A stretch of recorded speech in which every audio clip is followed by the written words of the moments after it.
என்னுடைய குடும்ப உறுப்பினர் எட்டி உதைக்கிறாங்க. யாரோ ஒரு அரசு விக்கிற சரக்கு வாங்கி குடிச்சிட்டு என்னை ரோட்ல எட்டி உதைக்கிறாங்க.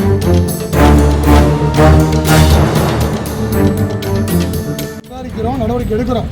ஆனா ரோட்ல போனா மனு தருவேன், புகார் தருவேன் சொன்னா அது முறை கிடையாது.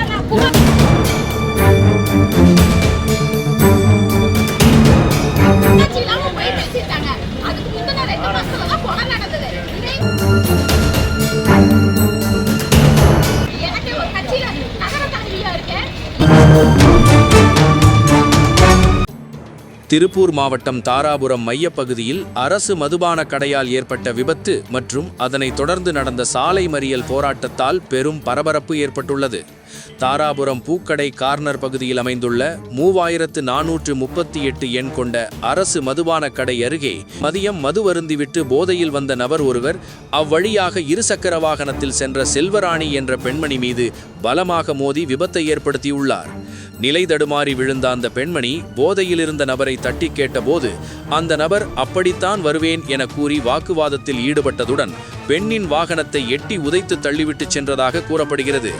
இதனால் ஆத்திரமடைந்த செல்வராணி விபத்து நடந்த அதே இடத்தில் நடுரோட்டில் அமர்ந்து அதிரடியாக சாலை மறியலில் ஈடுபட்டார்.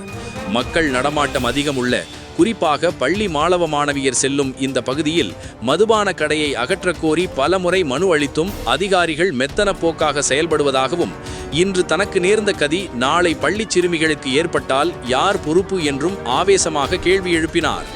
தகவல் அறிந்து சம்பவ இடத்திற்கு வந்த தாராபுரம் காவல்துறையினர் சாலை மறியலில் ஈடுபட்ட பெண்ணிடம் சமாதான பேச்சுவார்த்தை நடத்தினர்.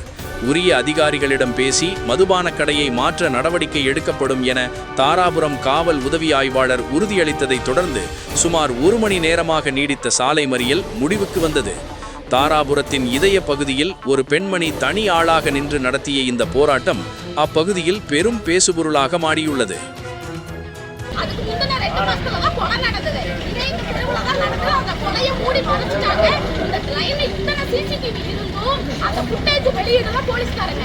இப்போ என்னன்னா லேடிஸ்க்கு மிகப்பெரிய பிரச்சனை இந்த கடையினால இருந்துட்டு இருந்துச்சு. இப்போ எனக்கு ஒரு சமூக ஆர்வலர், நான் போராடுறது, எனக்கே ஒரு கட்சியில நகர தலைவியா இருக்கேன். எனக்கே பாதுகாப்பு இல்லை இந்த கடையினால. இதுல தினந்தோறும் ஆயிரக்கணக்கான மக்கள் பயணம் செய்யறாங்க. வணிக வளாகங்கள் இருக்குது, குடும்பங்கள் இருக்குது. இந்த லைன்ல இருக்க குடும்பங்கள் எல்லாம் காலி பண்ணி போயிட்டாங்க. இந்த ஒரு ஒயின் ஷாப்புக்காக இந்த லைனே ஆக்கிரமிப்பு பண்ணி வச்சிருக்காங்க. இது போலீஸ் கண்டு காணாம உட்காந்துருக்குது.